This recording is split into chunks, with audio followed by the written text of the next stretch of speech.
Encounter करने का मौका मिलता है ना। तो आपने कोई एनकाउंटर किया है? मेरे को मौके मिले 2 बार गुड़गांव में इस तरह के। एक बार दिल्ली पुलिस की टीम साथ थी, एक बार हम ही थे। मेरा जो एरिया है करनाल से शुरू होता है अभी फ़िलहाल, करनाल, सोनीपत, पानीपत 3 डिस्ट्रिक्ट वो, और ये हमारा फरीदाबाद और पलवल, और इधर गुड़गांव, रेवाड़ी, नारनौल और लोहारू, बहादुरगढ़, झज्जर, इस तरह से मतलब 12 डिस्ट्रिक्ट में फैला हुआ है ये। ऊपर से मंत्री जी का कॉल आया कि नहीं ये केस को रफा दफा करना है कुछ ऐसा? कभी किसी पॉलिटिशियन ने गलत काम के लिए फ़ोन नहीं किया, ना किसी अफसर ने किया। सही काम के लिए फ़ोन कर दे। अच्छा, गलत फहमी में कई बार हो जाता है क्योंकि एक पक्ष जाके वहाँ कुछ भी बता देता है किसी के पास, परंतु एक आदमी अपना 5 करोड़ रुपए का सूट पहन के आ गया और मैं अपनी ये 2,500 रुपये की वर्दी पहन के चला गया, तो लोग मेरे को देखेंगे, उसको नहीं देखेंगे। जब रात को कैलकुलेट किया तो वो कुछ 10,78,000, 11 लाख के आसपास वो कन्यादान का पैसा इकट्ठा हो गया था। 2 काम ये है, मैं सोचता हूँ कि कोई अपना आधार कार्ड, उसकी फ़ोटोकॉपी, आधार कार्ड सबके पास है अब तो हिंदुस्तानी आदमी है, तो अपना कोई वोटर आईडी, आधार कार्ड कुछ भी ना हो तो एक पर्ची पे ही अपना नाम, एड्रेस, मोबाइल नंबर लिख के अपनी जेब में तो वैसे भी रखना चाहिए। पर आधार से अगर मैच हो जाए तो बहुत बहुत सुविधा हो जाए। जिंदा आदमी की छोड़ दो, मैं कह रहा हूँ मरे हुए का भी, डेड बॉडी का भी अगर मारे हुए सुविधा मिल जाए तो बहुत, मेरे को लगता नहीं है कोई बचेगा, सारे ही आइडेंटिफाई हो जाएंगे ये लोग। जिन परिवार के वो इंसान है उन तक पहुंच पाएगा। यस। तो इसलिए उसका प्रभाव ये हुआ कि पिछले 11 महीने में मेरे एरिया में लगभग 109 मौतें कम हुई हैं पिछले साल से, 24 की बजाय 25 में। माशी क्या है, इनकी औकात क्या है, कुछ नहीं है। तो क्रिमिनल की एक मानसिकता क्या होती है? कि आपने कोई पैटर्न नोटिस किया है उनकी जो क्रिमिनलिटी है उसके अंदर? क्रिमिनल की मानसिकता तो पहली चीज़ तो है घर से, पहला तो डीएनए में क्या लेके आया वो पूर्व जन्म से, फिर दूसरी बात वो घर पे उसका क्या है, किस तरह का माहौल है, कैसे पला बढ़ा है, और फिर वो उसके यार दोस्त और सोसाइटी तीसरे नंबर पे वो आती है। तो बदमाश के पैर नहीं होते, कहते हैं ना चोर के पैर नहीं होते, तो वो बदमाश को तो अगर पुलिस दिखेगी तो भागेगा। तो ऐसे ही ये पुलिस का सिस्टम है। तो ये अंग्रेजों ने जो पुलिस का सिस्टम बनाया था उस समय वो दमन के लिए बनाया था, कि जो आदमी आवाज़ उठाएगा उसका इलाज करवाना है पुलिस के माध्यम से। नमस्कार, आप सभी का स्वागत है ज्ञान संवाद के लेटेस्ट एपिसोड में। आज हमारे साथ जो शख्सियत मौजूद है वो किसी इंट्रोडक्शन और पहचान की मोहताज नहीं है। अगर मैं आपके सामने उनका नाम भी लूँ तो वो आपके दिमाग में ऐसी छवियां आने लगेंगी जो आपने कहीं ना कहीं ज़रूर देखी होगी। तो आज हमारे साथ मौजूद है राजेश चेची जी। नमस्कार सर, डीएसपी रेलवेज। आज हम उनसे बहुत बातें करेंगे और बड़े दिनों के बाद ये मौका मिला है कि हम किसी अधिकारी से बात कर रहे हैं, तो बहुत खुल के बात करेंगे। तो आइए वार्ता को शुरू करते हैं और आप आनंद लीजिए इस वार्ता के, क्योंकि बहुत इंटरेस्टिंग होने वाली है। चलिए इस बातचीत को शुरू करते हैं जी। ना कैसे हैं सर? पहले मैं बिल्कुल ठीक हूँ जी, आपकी कृपा से बिल्कुल बढ़िया हूँ। रेलवे पुलिस संभाल रखे है। पूरा फरीदाबाद सर आपको तो जानता ही है, बस आपका ऑदर डेजिग्नेशंस चेंज होती रहती हैं बस टाइम टू टाइम। जी, वो सरकार जहाँ लगाएगी नौकरी वहीं करनी पड़ेगी ना सर। फादर साहब चाहते थे डॉक्टर बनाना, एग्जैक्टली आप आए पुलिस लाइन में। कैसे शुरू हुआ सर, क्या रहा वो बताइए।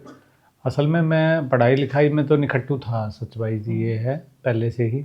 तो डॉक्टर बनने के लिए तो कम से कम आपको इंटेलिजेंट वो कंपटीशन तो फाइट करना ही पड़ेगा। शुरू में सीरियस नहीं था, और दूसरी बात ये थी कि मेरे फादर क्योंकि पुलिस में थे और मैं शरीर से था कमज़ोर बिल्कुल पहले से, जैसे 10वीं 11वीं 12वीं मतलब ग्रेजुएशन तक भी ऐसे ही था, सिंगल हड्डी। तो मेरे को लग रहा था कि आप वैसे कोई बदमाशी करता दिख रहा है, कुछ कोई गड़बड़ कर रहा है तो लड़ाई तो कर नहीं सकते, वो शरीर ही कमज़ोर है, पर मन में ज़रूर रहती थी। तो मेरे को लगता है वही एक भावना रही होगी। और एक दूसरी बात जो अब समझ में आ रही है मेरे को, मतलब भर्ती होने के बाद समझ में जैसे आई, कि आप किसी भी प्रोफेशन में हो, एक आदमी है, जैसे इंडिया में सबसे महंगी शर्ट जहाँ तक मेरे को पता है चिरागदीन कंपनी है कोई मुंबई में, वहाँ वो सबसे महंगी शर्ट बनाते हैं। तो हो सकता है 1 लाख की होगी, 2 लाख की होगी। कोई आदमी चाहे तो, मैं या आप जो शौकीन है तो 1-2 शर्ट खरीद सकते हैं, पर एक इंडस्ट्रियलिस्ट या एक अरबपति आदमी चाहे तो रोजाना 10 शर्ट खरीदेगा, एक बार पहनी और फेंक देगा, ज़रूरत भी नहीं है उसको दोबारा। परंतु एक आदमी अपना 5 करोड़ रुपए का सूट पहन के आ गया और मैं अपनी ये 2,500 रुपये की वर्दी पहन के चला गया, तो लोग मेरे को देखेंगे, उसको नहीं देखेंगे। तो एक वो भी था कि ये यूनिफॉर्म जो है वो जो सेवा का मौका भी, आप किसी भी प्रोफेशन में हो, मैं समझता हूँ आप चाहे डॉक्टर हो, टीचर हो, बिजनेसमैन हो, कुछ भी हो, पर जो ये यूनिफॉर्म और जो पुलिस की नौकरी में जो आप एक आम आदमी की सेवा कर सकते हो, उसकी हेल्प कर सकते हो, मेरे को नहीं लगता कोई और कोई कर सकता है। तो सब कुछ मिला जुला एक रिजल्ट ये निकला कि भगवान ने इसमें कुदरती मेरा रिटर्न फिजिकल और ये सब टेस्ट क्लियर हो गया और मैं सेलेक्ट हो गया 94 में एज ASI। तब से सेवा चल रही है। सर आप सेवा तो चलिए आप पुलिस रहते करिए, लेकिन आप एक आपकी जो एक छवि है फरियाद में वो समाज सेवी के तौर पर भी है। अगर मैं देखूँ, मैं किसी से बात करूँ आपके बारे में, अगर नाम भी ले लूँ, तो वो आपको एक समाज सेवी ही देखता है। वो आपको पुलिस अधिकारी नहीं देखेगा, वो आपको बोलेगा कि आप समाज के लिए कुछ ना कुछ कर रहे हैं। जैसे कि हम बात कर रहे थे तो आपने बताया था कि आपका जो डॉक्टर का जब कन्यादान आया था वो भी आपने डोनेट कर दिया था। जी जी। तो एक आपकी छवि जो है वो एक समाज सेवी के तौर पे ही है फरीदाबाद में। असल में वैसा कोई समाज सेवा जैसा काम तो कुछ किया नहीं, ना हम्म। कर सकते। पर पुलिस की नौकरी में वही मैं कह रहा हूँ ना कि जो सेवा आप पुलिस की डिपार्टमेंट में रह के कर सकते हो वो आप कहीं नहीं कर सकते।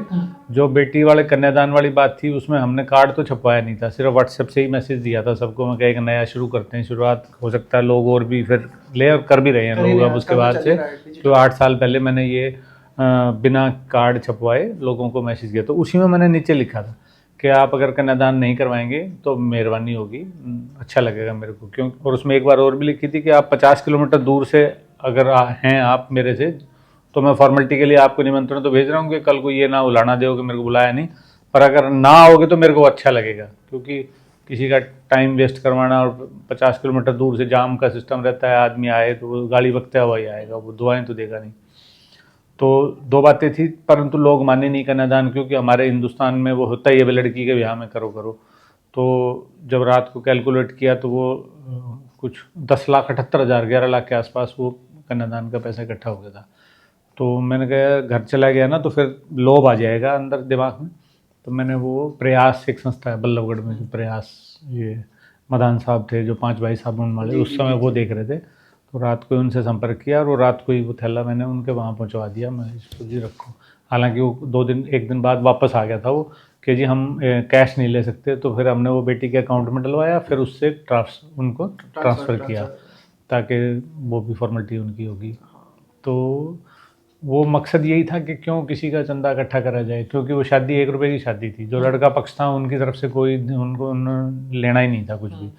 तो मैं कहा मैं इसको कहाँ लेके जाऊँगा, लोगों का सारा धर्म का पैसा तो अच्छे काम में लगे कहीं, ये बस यही मकसद था जी।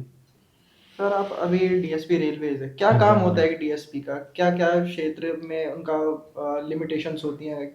किन किन चीज़ों हाँ, का हैंडल करते हैं? मैं बताता हूँ। इसमें क्या है, हम बाहर वाली पुलिस से और रेलवे में थोड़ा सा फ़र्क है। काम वही है, वही BNS की FIR, वही सारा काम। तो इसमें क्या है, 2 पार्ट है। एक RPF है, रेलवे प्रोटेक्शन फोर्स, वो सेंट्रल गवर्नमेंट के होते हैं। एक हम हैं। तो रेलवे की प्रॉपर्टी और रेलवे एक्ट के कुछ सेक्शंस हैं जो उनके पास हैं, पर BNS की सारी सेक्शंस वो हम ही लगाते हैं। तो कोई किसी पैसेंजर के साथ या किसी रेलवे कर्मचारी के साथ कोई भी मिस हैपनिंग होगी किसी तरीके की, उसकी प्रॉपर्टी चोरी होगी, उसको कोई चोट लग गई, कुछ भी लगी, तो वो सारा काम हम करेंगे GRP। और अगर कोई रेलवे की प्रॉपर्टी चोरी होगी, रेलवे की प्रॉपर्टी डैमेज होगी, तो वो करेंगे, तो RPF वाले करेंगे। ये ऐसे बाइफरकेट किया हुआ है दोनों का अपना अपना काम। और इसमें एक चीज़ और जो मैं बता रहा हूँ वो ये कि मेरा जो एरिया है, जैसे करनाल से शुरू होता है अभी फ़िलहाल, करनाल, सोनीपत, पानीपत, 3 डिस्ट्रिक्ट वो, और ये हमारा फरीदाबाद और पलवल, और इधर गुड़गांव, रेवाड़ी, नारनौल, और लोहारू, बहादुरगढ़, झज्जर, इस तरह से मतलब 12 डिस्ट्रिक्ट में फैला हुआ है ये। तो रेलवे का जो जहाँ जहाँ नेटवर्क है 12 ज़िले में, तो कोई भी क्राइम हो गया, कोई लावारिस डेड बॉडी मिल जाती है कुछ में, तो वो हम काम करते हैं। और इसमें आपके माध्यम से मैं ये भी एक मैसेज देना चाहूँगा, क्योंकि हम पूरे हिंदुस्तान में एक अभियान चलाएं। हमारे पास औसतन 1 साल में, पूरे हरियाणा की मैं बता रहा हूँ, मेरे एरिया की नहीं, लगभग 700 के करीब डेड बॉडी मिलती हैं जो अनआइडेंटिफाई रह जाती हैं, जिसकी पहचान ही नहीं होती। अब मान लिया किसी दूसरी स्टेट का आदमी, कोई बेचारा यहाँ काम करने के लिए आया है या किसी भी कारण से आया है और वो डेड बॉडी मिल गई। अब उसको पहचान करने का हमारे पास, हम करते हैं जो जो फॉर्मेलिटी, प्रयास अखबार में देना, ये सारी वो इश्तिहार वगैरह छपवाना, पर क्योंकि इतना बड़ा देश है और किसी स्टेट का आदमी यहाँ एक्सपायर हो गया, उसका परिवार सारी उम्र उसकी इंतज़ार करेगा कि हमारा बच्चा वहाँ गया था। तो इसमें 2 काम ये हैं, मैं सोचता हूँ कि कोई अपना आधार कार्ड, उसकी फ़ोटोकॉपी, आधार कार्ड सबके पास है अब जो हिंदुस्तानी आदमी है, तो अपना कोई वोटर ID, आधार कार्ड, कुछ भी ना हो तो एक पर्ची पे ही अपना नाम, एड्रेस, मोबाइल नंबर लिख के अपनी जेब में तो वैसे भी रखना चाहिए। क्योंकि ये मिस हैपनिंग तो कभी भी किसी के साथ भी हो सकती है। देखो भगवान ना करे अभी कोई भूकंप आ जाए, ये बिल्डिंग कोलैप्स हो जाए और हम बैठे हुए हैं और हमारे पास आइडेंटिफिकेशन ही नहीं है कुछ भी, तो घर कैसे पहुंचेगी पुलिस किसी के घर पे लेके बॉडी को? तो ये एक अभियान हम चला सकते हैं नेशनल लेवल पे कि हर आदमी जो घर से बाहर निकलता है अपनी आइडेंटिटी, मैं हूँ, मेरी जेब में मेरा ड्राइविंग लाइसेंस, मेरा पुलिस का आइडेंटिटी कार्ड, कुछ चीज़ें तो रहती हैं कम से कम, तो ऐसे ही सब रखें। आप ना भी नौकरी करते हैं, आप चाहे अपना काम करते हैं, चाहे आप रिक्शा पुलिंग करते हैं, चाहे आप कहीं स्ट्रीट वेंडर हैं, कुछ भी हैं, सफाई कर्मचारी, अपना कुछ आईडी प्रूफ कुछ तो रखना चाहिए ना जेब में, ताकि घर वालों से कांटेक्ट तो हो जाए सर बाद यहीं में। पे एक और सवाल आता है कि जैसे कि अनआइडेंटिफाइड है, तो वो क्या हम उनके फिंगरप्रिंट्स को लेके या आधार? एक्चुअली क्या है, आधार से कनेक्ट नहीं कर सकते, वो कुछ ऐसी वो है, कुछ रिस्ट्रिक्शंस हैं पीछे, क्योंकि एक केस में सीबीआई ने प्रयास किया था लेने का, पर वो यूआईडी जो है उन्होंने मना कर दिया, क्योंकि उसमें वो कहते हैं जी कि मैच जो है ना कई बार मिसमैच हो जाता है, और फिर उसमें हज़ारों लोगों का डेटा आएगा, एक मिसमैच हो गया तो फिर वो बड़ी एक कॉम्प्लिकेशन खड़ी हो जाएगी। तो इस मामले में फिर उच्चतम न्यायालय की तरफ से भी वो आया, पर आधार से अगर मैच हो जाए तो बहुत बहुत सुविधा हो जाए। जिंदा आदमी की छोड़ दो, मैं कह रहा हूँ मरे हुए का भी, डेड बॉडी का भी अगर मारे हुए ये सुविधा मिल जाए तो बहुत, मेरे को लगता नहीं है कोई बचेगा, फिर सारे ही आइडेंटिफाई हो जाएंगे ये लोग। जिन परिवार के वो इंसान है उन तक पहुंच पाएगा। Yes yes. इसमें हमने, सॉरी मैं थोड़ा जोड़ता नहीं, हूँ नहीं, कि जैसे मैं 1 साल पहले मैंने जब ज्वाइन किया तो मैंने देखा भाई मेरे एरिया में कितने लोग मर रहे हैं, तो बहुत लोग मर रहे हैं, धड़ाधड़ मर रहे हैं, आइडेंटिफाई हो या अनआइडेंटिफाई हो मर रहे हैं। तो हमने ऐसे हॉटस्पॉट्स आइडेंटिफाई किए और वहाँ पे इस तरह के पोस्टर्स लगवाए क्रॉसिंग पे दोनों तरफ, ताकि लोग थोड़ा सा सचेत हो जाएं। उसमें जो डेड बॉडी की फ़ोटो, रेल की फ़ोटो लिख के भाई ये ना प्रवेश करो या ध्यान से करो, हालांकि इलीगल है भाई, रेलवे लाइन क्रॉस करना इलीगल है, रेलवे पुलिस उसके आरपीएफ वाले उसका चालान भी करते हैं, पर क्योंकि इतना वाइड है कहाँ कहाँ चालान करेंगे, प्लेटफार्म पे तो करते रहते हैं वो, तो इसलिए उसका प्रभाव ये हुआ कि पिछले 11 महीने में मेरे एरिया में लगभग 109 मौतें कम हुई हैं पिछले साल से, 24 की बजाय 25 में। अच्छा। तो 109 जानें कम गई हैं अब की बार। अब ये प्रभाव वो पोस्टर्स का है, बोर्ड्स का है, कुछ हम ब्रीफिंग भी करते हैं, हमारे जो पुलिस जीआरपी वाले हैं, कोई जो रोका टोकी करते हैं भाई क्यों जा रहे हो यहाँ पे। जैसे अटेली है एक नारनौल डिस्ट्रिक्ट में, महेंद्रगढ़ डिस्ट्रिक्ट, वहाँ एक जगह थी जहाँ महीने में 2-3 लोग मरते ही मरते थे। तो वहाँ हमने क्या किया, तार वार बंधवा दिए, थोड़ा एक ट्रेंच खुदवा दी दोनों तरफ खड़े, ताकि साइकिल मोटरसाइकिल ना क्रॉस कर पाए। तो उसके बाद से ये कुछ ऐसा प्रभाव हुआ है तब से कि एक भी मौत नहीं हुई उस जगह पे। तो कंट्रोल करने का प्रयास ये काम है जी जीआरपी का, बस लोगों की जान सुरक्षा करना, माल की सुरक्षा करना। जैसे जब आप, मैं अभी आपके बारे में रिसर्च करें तो आप क्राइम ब्रांच में भी रहे। बहुत रहा हूँ। क्राइम ब्रांच में आपने बहुत सारे केसेस भी सॉल्व करे हुए बहुत करे हैं। तो क्रिमिनल की एक मानसिकता क्या होती है, कि आपने कोई पैटर्न नोटिस किया है उनकी जो क्रिमिनलिटी है उसके अंदर? देखो जो मैं समझता हूँ ना इसको, आदमी इंडिविजुअल, एक घर में 2 बच्चे हैं और ट्विंस हैं, तो वही माँ बाप हैं, वही डीएनए है, एक साथ माँ के पेट में रहे, तो ऐसा नहीं है माँ ने एक समय पे अच्छी किताबें पढ़ ली है या अच्छे सीरियल देख लिए, एक समय में ख़राब सीरियल देख लिए, दोनों साथ ही रहे हैं एक साथ, और वो पैदा होने के बाद एक बदमाश बन जाता है, एक महात्मा बन जाता है, या एक बहुत अच्छा डॉक्टर बन गया, एक कुछ नहीं, अनपढ़ रह गया बिल्कुल। तो मतलब मेरा कहने का मतलब ये है कि मेरे को ये लगता है कि आदमी पूर्व जन्म से कुछ ना कुछ लेके आता है। अब जैसे नशा फैल रहा है, तो नशा अब धीरे धीरे सोसाइटी में जैसे देखते हैं बहुत बढ़ता जा रहा है, और पुलिस बहुत प्रयास कर रही है, कोर्ट्स और सारे सरकार लगी हुई है नशा मुक्ति पर मैं हमेशा कहता हूँ नशा मुक्ति या नशे का जो रोकथाम है वो सिर्फ 2 ही आदमी कर सकते हैं।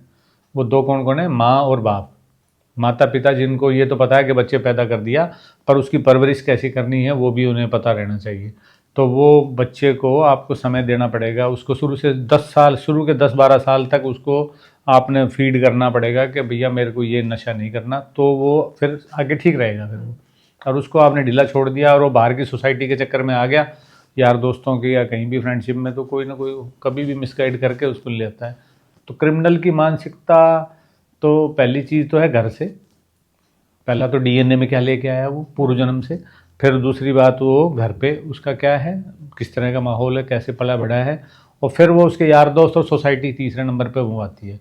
आजकल तो ये सोसाइटी एक मोबाइल फ़ोन ही हो गई है, क्योंकि ये सारा कुछ बच्चे आजकल वो देखते हैं सोशल मीडिया पे या इधर उधर दुनिया भर के प्लेटफॉर्म्स हैं, तो वो क्या इस पे अमृत भी और जहर भी है इसमें, तो उसको आप क्या इनटेक कर रहा है बच्चा, प्रभाव तो पक्का पड़ेगा निश्चित रूप से, संगति का प्रभाव। कई जो कई गाने भी ऐसे आते हैं जो बदमाशी वाले एग्जैक्टली हैं। अभी सरकार ने बैन भी लगाया है बिल्कुल, बिल्कुल। कि बदमाशों की सपोर्ट में जो गाने बनेंगे उनके ऊपर वो एक्शन होगा। पर वो बस वो क्योंकि कच्चा माइंड होता है ना उसको, तो वही अच्छा लगता है। जैसे एक बदमाश है गांव में और उसने एक दो कोई क्राइम कर दिया और वो हीरो बन के घूमता है वहाँ पे, तो उसको लगता है यार ये पढ़ाई लिखाई करने वाले को तो कोई नहीं जानता, इसको सब नमस्ते करते हैं। तो ये पूरी सोसाइटी का ही एक दायित्व है कि वो इसको डिस्करेज करें, कि वो जो गलत आदमी है उसको कहीं भीड़ में या कहीं आयोजन में ना बुलाया जाए, उसको तो क्रिमिनल है तो क्रिमिनल जैसा ट्रीट करें। अगर सुधर गया और वो सुधर रहा है फिर अच्छी बात है, फिर तो वो मोटिवेशन वही करे लोगों को, भाई कुछ नहीं रखा है इस चीज़ में, है ना। आप भी पॉडकास्ट बना सकते हो इस तरह के लोगों की, जैसे जो क्रिमिनल, बहुत से ऐसे परिवार हैं जो एक वर्किंग आदमी या घर का अर्निंग बंदा है, वो कोई क्राइम करके जेल में चला गया, वो परिवार ख़त्म हो जाता है फिर, क्योंकि वो जेल में चला गया, सजा हो गया, वो पूरा परिवार वो एक एक रुपए के लिए मोहताज हो जाता है। तो ये भी एक मैसेज जाना चाहिए कि क्राइम करने के बाद ये हर्षर होता है। और अब जैसे BNSS जो नई कानून आए हैं वो चेंज हो गए हैं, उसमें वीडियो बनती है और वो सारे एविडेंस की भी वीडियो बनती है, गवाहों की बनती है। अब कोर्ट में जो बरी होने का प्रोसीजर था ना वो अब बहुत कम हो जाएगा, क्योंकि आप जब पूरी वीडियो के साथ पुलिस केस को प्रेजेंट करेगी तो वो सज़ा होने के चांसेस बहुत बढ़ जाएंगे। तो लोगों को समझना चाहिए इस धरती पर आए हैं तो कुछ करके जाएं। हमारे DGP साहब रोज़ाना रोज़ लेक्चर दे रहे हैं, वो रोज़ कुछ ना कुछ बोल रहे हैं, वो यही बोलते हैं कि भाई ये बदमाशी क्या है, इनकी औकात क्या है, कुछ नहीं है। हाँ तो समझें सब लोग। सर आप जब क्राइम ब्रांच में तो आपने एनकाउंटर करने का भी मौका मिला हुआ, हम देखते हैं कि पुलिस पे एनकाउंटर करने का मौका मिलता है ना, तो आपने कोई एनकाउंटर किया है या कोई ऐसा सौभाग्य मिला हो आपको? नहीं, एनकाउंटर एक्चुअली कुछ नहीं होता है। एनकाउंटर का मतलब ये है कि बंदा जब मेरे ऊपर अटैक कर रहा है तो सेल्फ डिफेंस की पावर आपको भी है, वो हर आदमी को है कि अगर मेरे ऊपर डंडे से वार कर रहा है तो मैं डंडे से अपने आप को बचाऊं, अगर गोली चला रहा है तो मैं गोली से बचाऊं, मैं अपनी प्रोटेक्शन तो जरूर करूंगा। तो इनकाउंटर जैसा कुछ नहीं होता। इनकाउंटर का मतलब मुकाबला, जब सामने आदमी मेरे ऊपर फायर कर रहा है तो मैं सेल्फ डिफेंस में पहली बात तो उसको समझाते हैं। मेरे को मौके मिले 2 बार गुड़गांव में इस तरह के, एक बार दिल्ली पुलिस की टीम साथ थी, एक बार हम ही थे। तो उसमें जब उसको समझाया, नहीं सरेंडर कर रहा है, ना हथियार गिरा, एक आदमी को मार दिया हमारे देखते देखते ही, और वो फिर हमारे ऊपर फायरिंग कर रहा है, तो उसमें फिर पुलिस क्या करेगी, फिर उसको साइलेंट तो करना है ना, वरना तो मार देगा वो, कितने लोगों को मारेगा आगे पता नहीं। तो वो जब मार दिया तो पता चला कि वो पहले भी एक मर्डर के केस में वो सजा हो चुका था और वो पैरोल पे आया हुआ था, और पैरोल पे आके कस्टडी में एक आदमी को फिर मार दिया। तो इस तरह के अब जो आप फायर करोगे सामने से तो फिर पुलिस भी तो फायर करेगी। जी है तरीका। सर जैसे अभी आपने हमारे DGP साहब के बारे में बताया, वो काफ़ी ब्लंटली बोलते हैं, अगर हम देखें तो खुल के बोलते हैं, उनका कुछ वो नहीं है कि हम सामने जो है वो एक कोई औपचारिक भाषा का उपयोग करें। Yes. जो लेमन लैंग्वेज है उसको समझाते हुए वो मीडिया से रूबरू होते हैं। यस आपका क्या कहना है उसमें? मतलब नहीं, अच्छी बात है। देखो, हर एक ऑफिसर या हर एक इंडिविजुअल की अपनी अपनी एक जीवन शैली, एक काम कार्यशैली होती है। तो उन्होंने वो बिल्कुल अच्छी बात है बोल के और लोगों को बहुत अवेयर किया है। और इस कार्यकाल में क्राइम भी बहुत डाउन आ गया, आप देखोगे ना, अगर क्राइम का डेटा उठा के देखोगे तो अगर उनके कार्यकाल से उतना ही 1.5 महीने का कार्यकाल अगर पिछले से कंपैरिजन करें या पिछले साल से कंपैरिजन करें तो बहुत डाउन है। तो इस चीज़ का प्रभाव भी है। उन्होंने ये ऑपरेशन ट्रैक डाउन जो चलाया उसका बड़ा प्रभाव है। दोबारा फिर अब जो हॉटस्पॉट वाला चला रखा है उसका बड़ा प्रभाव है। तो बदमाश के पैर नहीं होते, कहते हैं ना, चोर के पैर नहीं होते। तो वो बदमाश को तो अगर पुलिस दिखेगी तो भागेगा, है ना। तो उन्होंने कर रखी चाक चौबंद सुरक्षा, और पब्लिक का भी सहयोग मिल रहा है और पुलिस भी पूरी काम कर रही है। आई थिंक वो तो सोशल मीडिया पे भी काफ़ी ज़्यादा एक्टिव है, ट्विटर देख लें, इंस्टाग्राम देख लें, एग्जैक्टली ना रहते हैं, क्योंकि अभी देखो आप, जमाना सोशल मीडिया का, हर आदमी अखबार और वहाँ तक नहीं जाता, और एक के हाथ में फ़ोन है उसमें देखता है वो। तो अच्छी बात है, अवेयरनेस हो रही है लोगों को। उन्होंने नीचे भी डायरेक्शन दी हुई है सभी को कि भाई सभी रहो टच में पब्लिक के। जी सर कहीं ना कहीं हम देखते हैं ना, जो जनता है वो पुलिस से कनेक्ट नहीं कर पाती, वो डरती है पुलिस के पास जाने से भी, या सामने आ गई अगर हम बाइक लेके भी जा रहे हैं तो यार पकड़ना ले, चालान काट देगा, है ना। तो आखिर क्या है ऐसा, क्यों डरती है, क्या है बिहेवियर, क्यों चेंज नहीं कर पा रही? असल में क्या है भाई साहब, इसके पीछे ना कई राज हैं। जैसे मैं बहुत बार जैसे भीड़ में कहीं खड़ा हूँ वर्दी में, यूनिफॉर्म में, अगर भीड़ में खड़ा हूँ तो अक्सर हर 10-5 मिनट में कोई ना कोई माँ अपने बच्चे को पकड़ के ले आती है कि जी इसको धमकाना जरा। तो मैं कहा यार पहले हमारी तो रेपुटेशन ख़राब है, बच्चे के दिमाग में अभी से तुम डाल दो कि भाई ये तो धमकाने के लिए बना रखे हैं सिर्फ।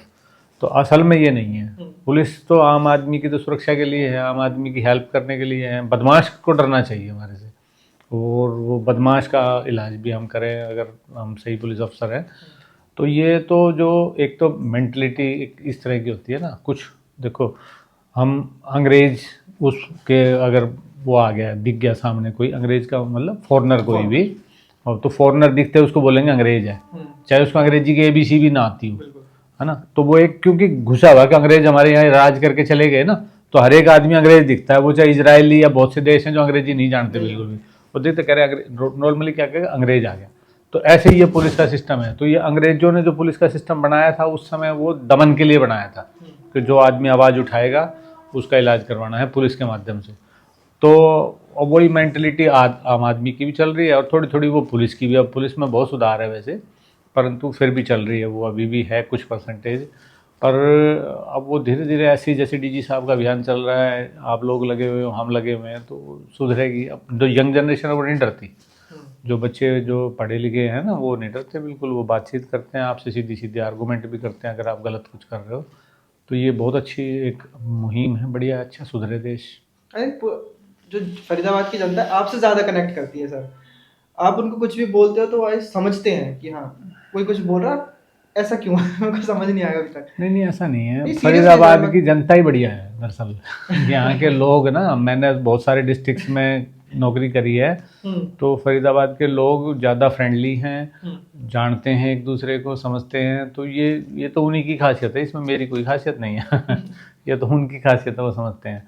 पर मैं आपको बता दूं, मैं जहाँ भी रहा, अब तो जब मैं ASI भर्ती हुआ था पुलिस में, तब से लेके अब तक ज़्यादातर जगह जब भी फील्ड में गई ना, अब जैसे GRP में आ गया तो पब्लिक से कनेक्शन कट गया मेरा, तो अलग बात होगी। अदरवाइज जब भी मैं फील्ड में रहा हूँ, जहाँ से भी ट्रांसफ़र हुई है, वहीं लोगों ने विरोध जताया है, प्रदर्शन किए हैं, ज्ञापन दिए हैं कि भाई क्यों बदला जा रहा है, पिटीशन डाली गई कि ट्रांसफर नहीं डाले, हाँ इस तरह की। तो वो आप थोड़ा सा उनके सुनोगे दुख सुख की, देखो चोर वोर तो जितने पकड़े जाने हैं वो पकड़े ही जाने, वो तो रूटीन का काम है।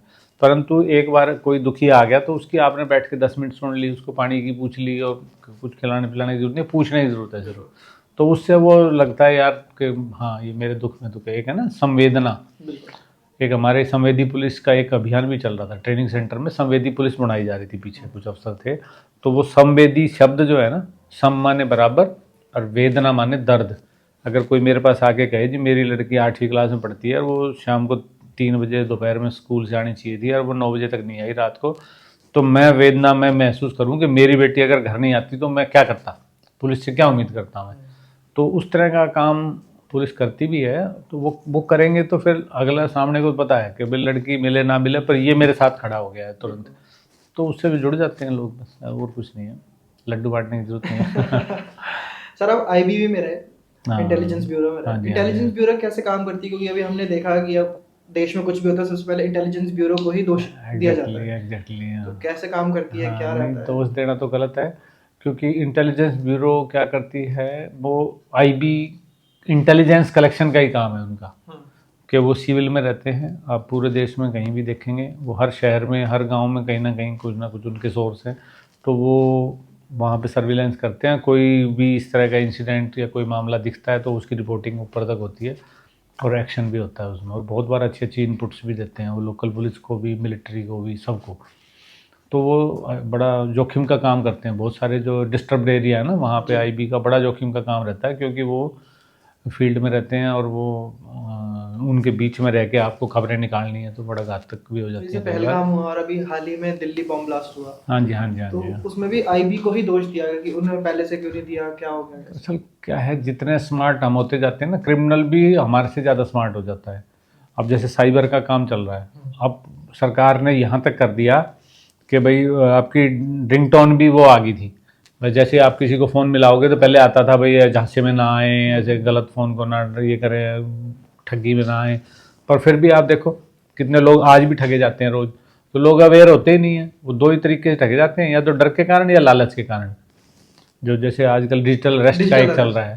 अब देखो ये पुलिस का डर है उसके पीछे भी, क्योंकि वो वर्दी में दिखता है सामने बंदा, और बंदी में दिख के वो उस पर आरोप लगाएगा भाई तू भाई वो हवाला के केस में फंस गया, या कोई तेरा माल पकड़ लिया या कुछ है। अगर मान लो मेरा घपला है ही नहीं कुछ भी, तो मैं क्यों डरूंगा भाई, पुलिस हो चाहे कोई भी हो, मैं तो हुई नहीं शामिल। पर कहीं 2-4% कहीं ना कहीं घपला कर रखा होगा, वो ऊपर से ऐसा डरा देते हैं। फिर वो उस यूनिफॉर्म को दिखा दिखा के उसको बैठाए रखते हैं 2 दिन 4 दिन, कैमरे के सामने ही रहना है आपने, बाथरूम में जाओगे तो बाहर जाओगे, नहीं तो कैमरे के दिखते रहो आप। और पैसे लेने शुरू कर देते हैं। तो वो इतनी अवेयरनेस होने के बाद भी लोग नहीं समझ रहे। तो क्योंकि वो शातिर आदमी जो जो चोर है यानी साइबर क्रिमिनल है, उस आम आदमी जो पढ़े लिखा इंसान है, अनपढ़ नहीं फंसता उसके चंगुल में। अनपढ़ तो बात ही नहीं करता उससे। जो पढ़ा लिखा है और समझदार है, ज़्यादातर वो लोग उसके शिकार होते हैं। तो वो नहीं समझ पा रहे उनको। तो आईबी का या कोई भी ऑर्गेनाइजेशन है उसका कई बार ये डोज दे जाते हैं भाई, कहीं ना कहीं इतने स्मार्टली काम करते हैं कि ओवरलुक हो जाती है चीज़ें। अब जैसे यही मामला था, अब एजुकेशनल इंस्टीट्यूट है, मेडिकल कॉलेज है, तो आप सोच ही नहीं सकते ना कि किसी ऐसी जगह भी इस तरह का काम हो जाएगा। तो ये बस निकल गया स्लिप उनसे। पर अब आगे ये शायद तो करेंगे इलाज शिकंजा कसी कुछ रहा ना है हर कुछ। चीज़ों के हाँ ऊपर। जी जी। सर आप यूएन मिशन के तहत कोसोवो भी रहे, हाँ जी हाँ जी। क्या काम था आपका वहाँ पे, कैसे गए, वहाँ पुलिस क्या ही थी। एक्सपीरियंस रहा वहाँ पे आपका? बहुत ज़बरदस्त एक्सपीरियंस रहा, क्योंकि 51 देशों के पुलिस ऑफिसर्स एक साथ काम करते हैं।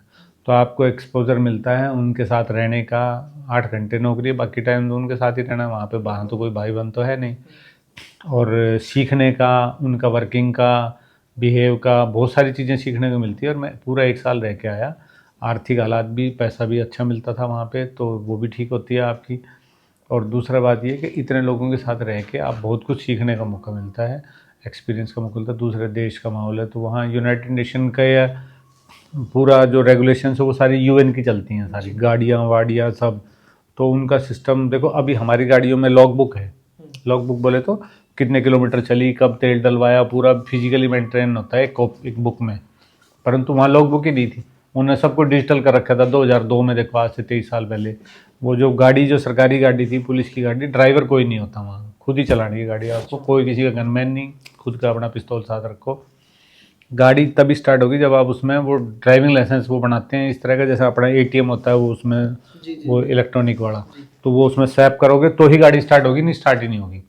जो यूएन के ही पंप थे, पेट्रोल पंप, डीजल पंप जो भी थे, तो वहाँ भी एक वैसी मशीन लगी हुई थी। आप ड्राइविंग लाइसेंस से उसमें स्वैप करोगे तो आपकी वो पता चल जाएगा। आप तेल खुद ही डालो, कोई ऑपरेटर नहीं है, कोई पंप पे कोई नहीं है, ऐसे खाली पड़ा हुआ है। बस आप गाओ, गाड़ी लेके स्वैप करा तो मशीन स्टार्ट नहीं होगी। स्वैप नहीं किया तो तेल नहीं निकलेगा उसमें से। तो जैसे आपने उसमें से स्वैप किया, आप तेल डाल लो। तो उससे अपने आप रिकॉर्ड मेंटेन होता था कि गाड़ी कौन चला के लेके आया और किसने तेल डलवाया और कितने किलोमीटर चली, किस स्पीड से चली, कहाँ गई। वो लोग उसमें वो जीपीएस लगा हुआ था तब। तो सब कुछ मेंटेन था। तो ये देखो नई नई बातें वहाँ सीखने को मिली। 2002 में आई थी हाँ, ये डिजिटल। 2 से 3 में तब था ये सारा काम। हाँ जी। जैसे छुट्टी लेनी है तो आपको एप्लीकेशन लिखने की जरूरत नहीं थी, वो ऑनलाइन ही था छुट्टी तब भी। जैसे मेरे को छुट्टी लेनी है, मैं ऑनलाइन ही अपने अप्लाई करूँगा, ऑनलाइन ही होके वापस आ जाएगा। तो कोई पेपर वर्क नहीं, कुछ नहीं। तो ये बहुत सारी चीज़ें वहाँ सीखने को मिली। जी आई थिंक जी। देश को भी समझना चाहिए और चीज़ें कि डिजिटलाइज हो या सारी नहीं, चीज़ें। अब तो चल रहा है, सरकार लगी हुई है इसी काम में, पर स्लो चल रहा है, हो जाएगा धीरे धीरे। सर कभी दबाव महसूस हुआ आपको कि मैं काम कर रहा हूँ, ऊपर से मंत्री जी का कॉल आया कि नहीं ये केस को रफा दफा करना है, कुछ ऐसा? मैं बताऊँ, ये ऐसा कुछ रहा है मेरे ऊपर कि कभी किसी पॉलिटिशियन ने गलत काम के लिए फ़ोन नहीं किया, ना किसी अफसर ने किया। सही काम के लिए फ़ोन करते। अच्छा, गलत फहमी में कई बार हो जाता है, क्योंकि एक पक्ष जाके वहाँ कुछ भी बता देता है किसी के पास। तो पर उनको जब भी समझाओ तो सब समझते हैं। फिर उनको समझाओगे कि नहीं ये गलत बोल रहा है, असली बात ये है, फिर भी इसको भेजो एक बार, रीवेरीफाई कर लेते हैं। तो दबाव जैसी कोई बात कभी किसी ने नहीं डाली आज तक मेरी नौकरी में। तो कभी भी कि भाई ना जी ऐसे ही करना है, ऐसा ऐसा कभी नहीं हुआ। कोई नहीं कर, कभी मेरा ऐसा वास्ता नहीं पड़ा किसी के साथ। सर रेलवे में यात्रा करते दौरान यात्रियों को किन किन चीज़ों का ध्यान रखना चाहिए?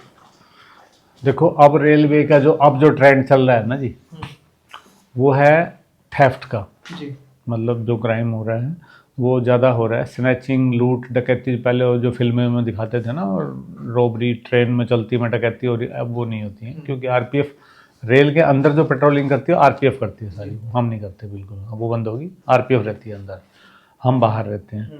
परंतु लोगों को सचेत करने के लिए मैं कहूँगा, जैसे घर में क्या करते हैं, घर में गोदरेज की अलमारी लगभग सबके घर में मिलेगी। गोदरेज मतलब मैं बोल रहा हूँ, पर वो लोहे की एक अलमारी शादी वादियों में मिलती है जो, उसके अंदर एक लॉकर होता है, उस लॉकर के अंदर एक और लॉकर होता है।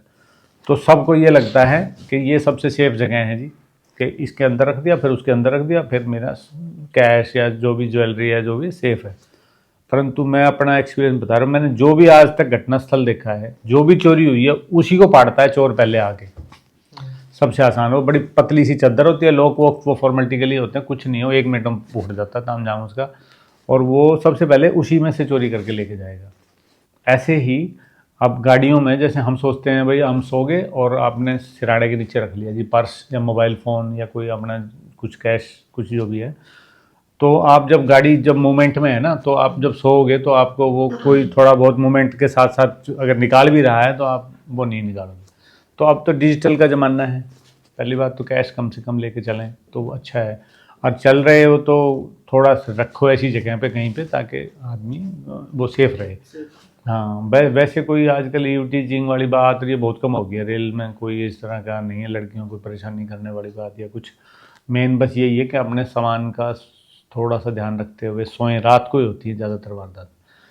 मोबाइल फ़ोन ख़ास तौर पे जैसे ट्रेन के गेट पे खड़े हो जाते हैं, जैसे दिल्ली में ख़ास तौर पे होती हैं ये, या जहाँ कुछ स्लम्स का एरिया है जहाँ से ट्रेन निकलती है बिल्कुल स्लो होके, आदमी गेट पे खड़ा हुआ है बात करता रहता है फ़ोन पे, वो नशेड़ी टाइप आसपास का कोई ना कोई आएगा वो कट फ़ोन छीनेगा, आप ट्रेन में हो आप उतर के भाग नहीं सकते उसके पीछे, तो ले जाएगा वो, तो वो स्मार्ट है। तो इसमें हम तो अब प्रयास कर ही रहे हैं पर आम जन को भी थोड़ा सा सुरक्षा अपनी खुद की जिम्मेवारी करनी चाहिए। एक दूसरा टोका टाकी औरों को भी करो जो रेलवे लाइन क्रॉस करते हैं। अब जैसे हमारे यहाँ 4 ट्रैक हैं एक साथ, 2 ट्रेन आने की 2 ट्रेन जाने की, कई बार ऐसा भी होता है कि 2 आ रही हैं लगातार 2 जा रही हैं 4 चल रही है एक साथ।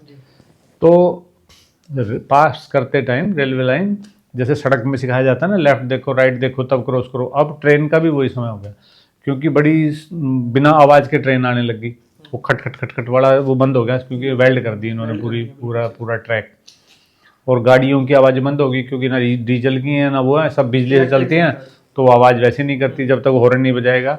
जैसे होटल में एक जगह ऐसी है जो एक टर्निंग है इस तरह से बिल्कुल अच्छा सा टर्निंग है 90-100 डिग्री के आसपास का, तो वहाँ से जब ट्रेन मुड़ती है तो अभी पिछले मेरे टाइम में ही एक रेलवे का ही धुंध वाले पिछले सर्दी के सीज़न में इनका ट्रैकमैन रात को घूमते हैं वो चेक करते हुए अपनी, वो बेचारा उसको ध्यान मोड़ था देखा नहीं, उधर से ट्रेन आ गई वही मर गया खुद ही। तो ये हर आदमी को थोड़ा सा खास तौर पे धुंध के सीज़न में और वैसे भी कि ट्रेन का थोड़ा सचेत रहो, क्योंकि आप अगर कानों में लीड वीड नहीं लगा रखी ना तो पटरी भी 1-2 किलोमीटर पहले पटरी में झुंझुना शुरू हो जाती है। ट्रेन आए ना आप कभी खड़े होना ट्रैक के पास तो 1 किलोमीटर दूर होगी तो आपकी पटरी बता देगी कि वो उसमें आवाज़ शुरू हो जाती है अलग किस्म की, हाँ आवाज़ आती है। तो अगर आप थोड़े से जागे हुए हो तो होएगा नहीं एक्सीडेंट, और अवेयर नहीं और कान में लीड लगी हुई है या आपका ध्यान कहीं और है चल कहीं और रहे हो जैसा आमतौर पे सब घूम रहे हैं इस तरह से, फिर होगा। सर अभी आपको क्या लगता है कि फरीदाबाद की जो क्राइम स्थिति है वो किस तरीके से बदल रही है और क्या है अभी?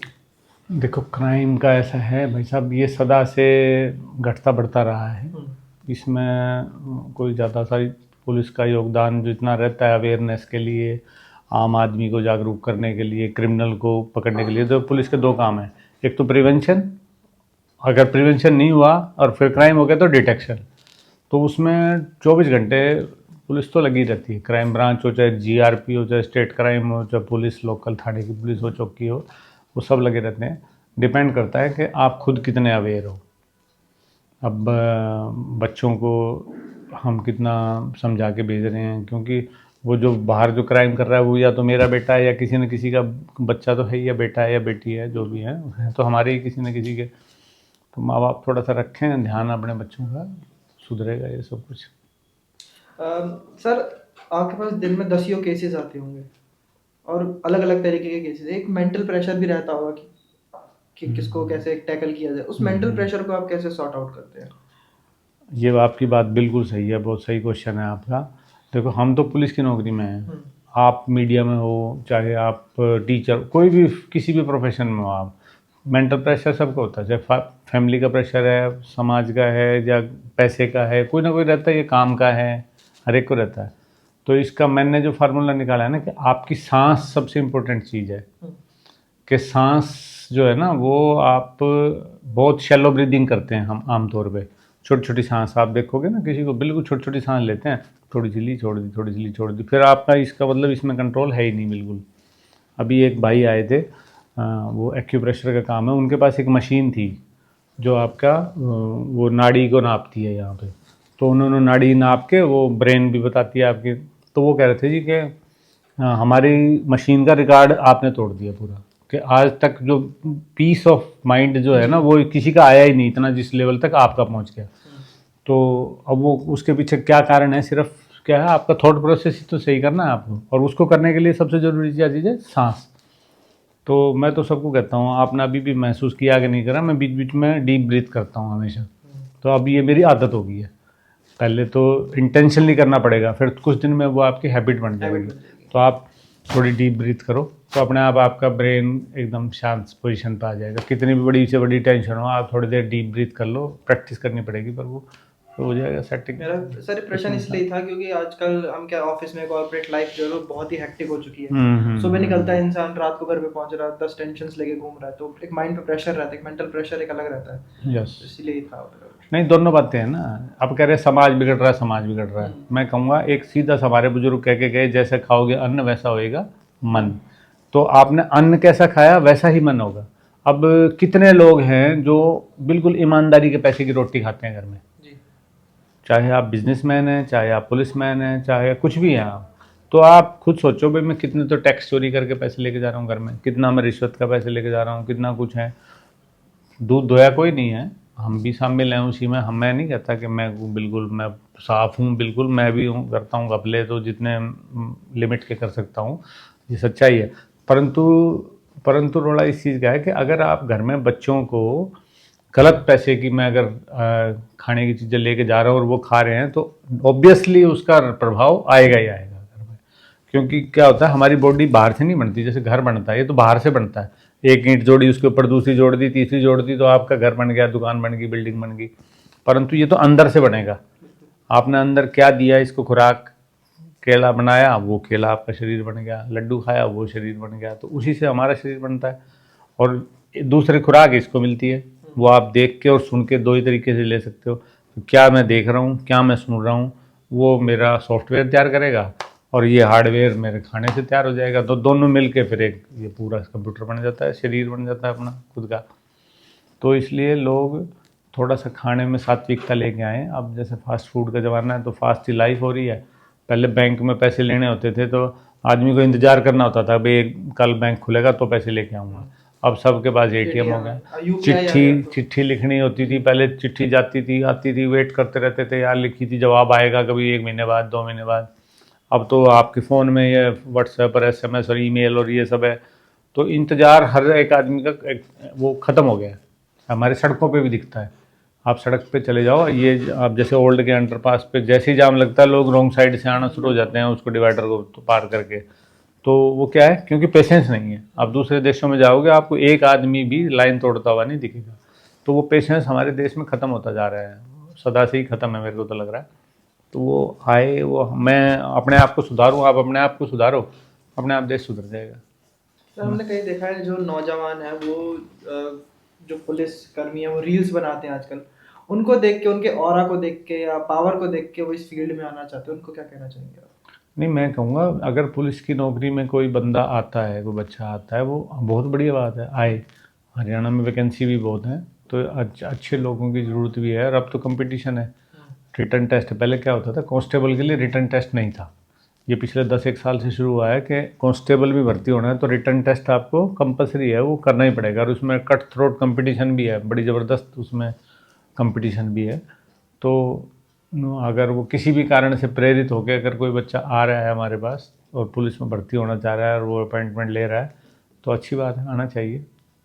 सर आखिरी प्रश्न है मेरा, जो भी आपने मतलब पूरी ज़िंदगी में अभी तक सीखा आपने, है ना, वो कुछ नौजवानों के लिए बता दीजिए कि वो अपनी लाइफ को और कैसे बेटर कर सकते हैं, बिहेवियर में या कुछ अपनी हैबिट्स में। देखो मैं बताता हूँ, जैसे कई लोग मेरे को कहते हैं जी आप इलेक्शन लड़ लो, इलेक्शन लड़ लो। तो मैं कह, इलेक्शन लड़ने का मकसद क्या है, कोई आदमी इलेक्शन क्यों लड़ता है? नंबर 1 बात, पहला काम जो मैं समझता हूँ, भाई क्यों लड़ेगा, भाई पैसे कमाने के लिए लड़ेगा। चाहे वो आप उसके माध्यम से अपना बिजनेस चलाए या कुछ भी करे, पर वो पैसा। नंबर 2 बात क्या है, नाम कमाने के लिए करेगा, भाई मेरा नाम हो जाए। और तीसरा काम क्या है, फिर समाज सेवा या देश सेवा हो जाए, देशभक्ति की भावना हो जाए। तो अब वो बच्चा कोई भी दुनिया में जो भी कोई काम कर रहे हैं, आप कुछ भी कर रहे हैं, तो कुछ पहले तो मकसद तो हो, मैं किस लिए कर रहा हूँ भाई, या तो मेरे को पैसा कमाना है या नाम कमाना है या इज्जत कमानी है। कुछ मकसद तो पहले डिसाइड करें ना, हम करना क्या है हमारे को। और फिर मकसद हो गया तो फिर उस पर आप काम करेंगे, तो अपने आप सफलता तो मिलेगी मिलेगी। तो बाकी ये है कि वो एक कहते हैं ना, गो विद द फ्लो। आप जैसे पानी, हम कुछ नहीं कर पाते, ये पहले से वैसे जो प्री डेस्टाइंड है, पहले से निर्धारित है कि आपको ये जॉब करनी है, आपको आज मेरे से मिलना था, ये सब पहले से स्क्रिप्टेड है। मेरा पक्का मानना है। हो सकता मेरा है भी मैं मानना है सर, ये पहले से हो लिखा हुआ सकता हूँ सर मैं ये। गलत हूँ, जी। परंतु मतलब मैं समझता हूँ ये कि मेरी को इस पुलिस की नौकरी माना था, इस तरह का काम करना था, ये पहले से फिक्स है। तो ये कहते हैं गो विद द फ्लो, यानी नदी जिधर बह रही है उसमें आप इतने हाथ पैर जरूर मारो कि डूब ना जाओ। मतलब बिल्कुल ही लेट जाओगे फट्टे की तरह तो फिर तो हो सकता है डूब जाओ। तो हाथ पैर उतने मारो कि आप तैरते रहो, बाकी गो विद द फ्लो, अपने आप जिधर नेचर लेके जाएगी कुदरत वो काम करते जाओ। पर उसमें कॉन्शियसनेस बहुत ज़रूरी है कि मैं कर क्या रहा हूँ। जैसे अब लोग पैसे कमा रहे हैं, मान लिया किसी भी तरीके से पैसा कमा रहे हैं कि मेरा नाम होएगा, परंतु स्वामी विवेकानंद के टाइम में या स्वामी दयानंद के टाइम में या और जो भी कोई हो, कोई जैसे अब्राहम लिंकन के टाइम पे देखो आप, कोई कौन सबसे ज़्यादा अमीर था उस समय में, ये कौन पावरफुल था, किसी को नहीं पता। तो लोग याद किसको रखते हैं? जो दूसरे की ज़िंदगी में बदलने का, कुछ बदलाव का प्रयास करता है। आप ये बदलाव के लिए कर रहे हो। आप, मैंने अभी आपसे जैसे बात की थी कि क्या मकसद क्या है, तो आपने बोला था कि हम सुधारना चाह रहे हैं देश को, लोग सुधरें, कुछ सीखें। तो अब ये चीज़ है कि आप निस्वार्थ भाव से अगर दूसरे के लिए कुछ कर रहे हो, स्वामी दयानंद, विवेकानंद या जो भी रहे, जितने भी कबीरदास और जो भी रहे हमारे, गुरु नानक देव, इन्होंने लोगों को सुधारने का प्रयास किया। तो लोगों को सुधारने पे तो आज भी उनको याद रखते हैं लोग। पर उस समय में उनके समकालीन कौन अमीर था, कौन बहुत ज़्यादा बड़ी सेना वाला था, कौन पावरफुल था, किसी को नहीं पता। तो इसलिए बच्चे कुछ जो भी काम कर रहे हैं ना, वो दूसरे के जीवन में क्या बदलाव ला सकते हैं। जैसे एक कहानी है कि वो कोई भंडारा करवा रहे थे, कोई महाराज संत थे, बड़ा भारी भंडारा था। तो कोई गरीब लड़का गया कि गुरुजी आप तो इतने अमीर आदमी हो, तो इतना बड़ा भंडारा कर रहे हो, लाखों रुपए फंक रहे हो, मेरे पास तो पैसे है ही नहीं, मैं क्या करूं? तो उसने कहा यार घर में आटा तो है। कह रहा हाँ। कह रहा एक कटोरी आटा लिया, बस आटा लिया है। कह रहे इसमें मिला दे, जो हमारा भंडारा चल रहा है तेरा भंडारा हो गया, या तू कीड़ियों को डाल दे इसको, कभी ले जाके ये भंडारा ना चल रहा तो हो गया तेरा भंडारा। तो हम बहुत बड़ा कुछ नहीं कर सकते, पर अपने लेवल पे जितना कुछ बेटर कर सकते हैं उतना तो करें, है ना। छोटा सा किसी को रास्ता ही दिखा दिया आपने, किसी को छोटी सी सलाह ही दे दी अच्छी, किसी का बच्चा कुछ गड़बड़ कर रहा है उसको बैठा के समझा दिया, और वो अगर आपके कारण वो सुधर गया तो आपने एक परिवार ही बचा दिया बिल्कुल, है ना। तो सब करें प्रयास। Thank you so much sir, आपने अपना कीमती समय हमें दिया, नहीं इतना शुक्रिया। कुछ सिखाया और इतनी सीख दी हम लोगों आए, को। कोई ऐसी बात नहीं है, आप आए, आपका शुक्रिया। और हमारा, मैं बाकी सबसे भी रिक्वेस्ट करूँगा कि इसमें थोड़ा बहुत कुछ, अगर हम दूसरे की ज़िंदगी और अपनी ज़िंदगी, दूसरे की ज़िंदगी बदलेंगे तो अपनी ज़िंदगी खुद बदल जाएगी। क्योंकि भला जो शब्द है ना, भला, भला के अल्फ़ाबेट्स को उल्टा करो तो लाभ होता है। तो आप दूसरे का भला करोगे तो लाभ आपका निश्चित रूप से होगा। जैसे मैं हमेशा कहता हूँ कि दया करोगे तो याद जरूर रहेगी। हम अपने बच्चों को अगर दया सिखा दें किसी तरीके से, तो वो कहीं भी जीवन में कुछ भी गड़बड़ करेगा ना। आजकल जैसे फैमिलीज में डिस्प्यूट्स हो रहे हैं, बहुत परसेंटेज बढ़ गई है, नए न्यूली मैरिड जो होते हैं रोज़ होते हैं। पर अगर मेरा लड़का या मेरी लड़की, अगर वो दयावान मैंने बना दिया किसी तरीके से, हालांकि बनाता तो भगवान है, पर मैंने प्रयास करके कुछ एग्जाम्पल दे के सिखा के, तो वो जब भी कभी झगड़ा भी करेगा अपने स्पाउस से, तो वो सोचेगा कि उसमें दया भावना रहेगी कि इसको हर्ट तो नहीं कर रहा मैं किसी तरीके से, मेरे एक्शन से, मेरी बातों से, तो उसी में सुधार हो जाएगा बस। बहुत बहुत धन्यवाद सर, आपने अपना कीमती समय हमें दिया। Thank you ji, thank you. तो एक बार फिर मुलाकात होगी नए एक्सपर्ट के साथ, जहाँ पे आपको बहुत कुछ नया सीखने को मिलेगा। तब तक के लिए मुझे दीजिए इजाजत। धन्यवाद।